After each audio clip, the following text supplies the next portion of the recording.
Japan is known as one of the safest countries in the world. Quiet streets, low crime rates, a culture built on order and trust.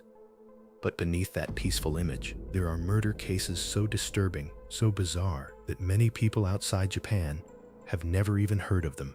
Cases filled with disappearances, twisted behavior, and killers who shocked the entire country. Tonight, we're looking at some of Japan's darkest murder mysteries. And once you hear them, you won't forget them. Japan's most disturbing murder cases nobody talks about. Case 1.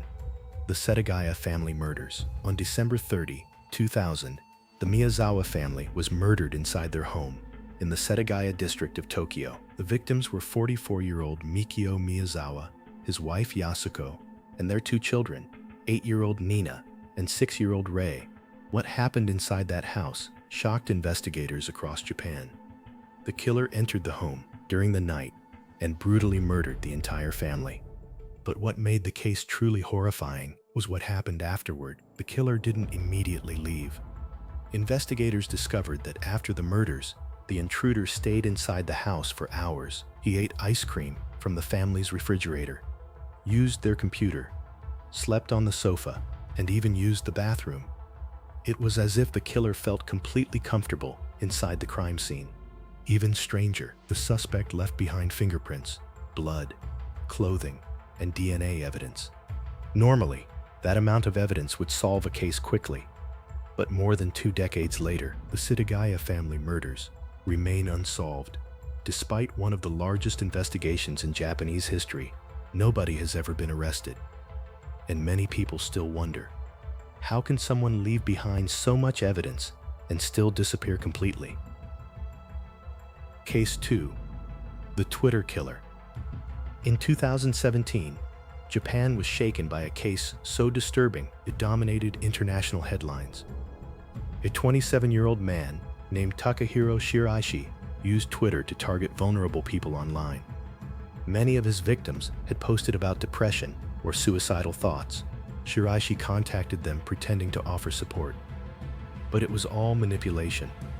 He invited victims to his apartment in Zama, Kanagawa Prefecture. And once they arrived, they were murdered, one by one. In October 2017, police searching his apartment made a horrifying discovery. Human remains were found, stored inside coolers and toolboxes throughout the room. 9 victims were identified, 8 women and 1 man. The media quickly called him the Twitter Killer.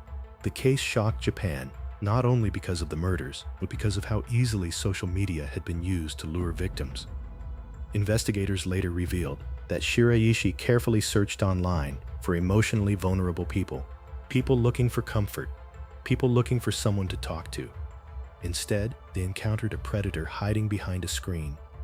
In 2020, Takahiro Shiraishi was sentenced to death for the murders, but the case left a lasting fear across Japan about online safety and hidden dangers within social media. Case 3. The Girl in the Concrete Drum. One of Japan's most infamous murder cases began in 1988 with the disappearance of 17-year-old Junko Furuta. Junko was abducted in Tokyo by a group of teenage boys connected to the Yakuza.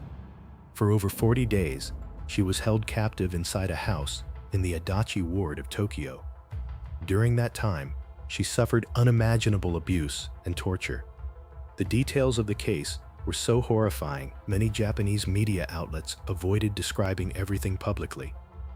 Despite multiple opportunities for intervention, nobody contacted authorities in time to save her. In January 1989, Junko Furuta died from her injuries. The attackers then hid her body inside a 55-gallon drum filled with concrete.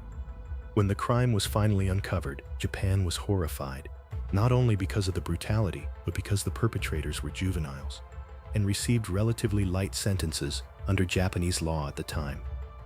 Even decades later, the Junko Furuta case is still remembered as one of the most disturbing crimes in Japanese history, a case that exposed failures in both society and the justice system. What makes these cases so disturbing isn't just the violence. It's the silence surrounding them. Some remained unsolved for decades. Others revealed terrifying flaws in society.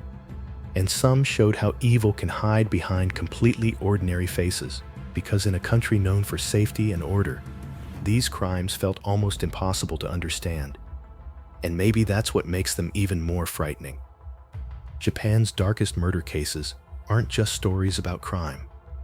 They're stories about fear, isolation, and mysteries that still haunt people years later. Because sometimes the most terrifying cases are the ones nobody wants to talk about. The ones hidden beneath quiet streets and behind perfectly normal lives. And somewhere in Japan tonight, some questions may still remain unanswered forever.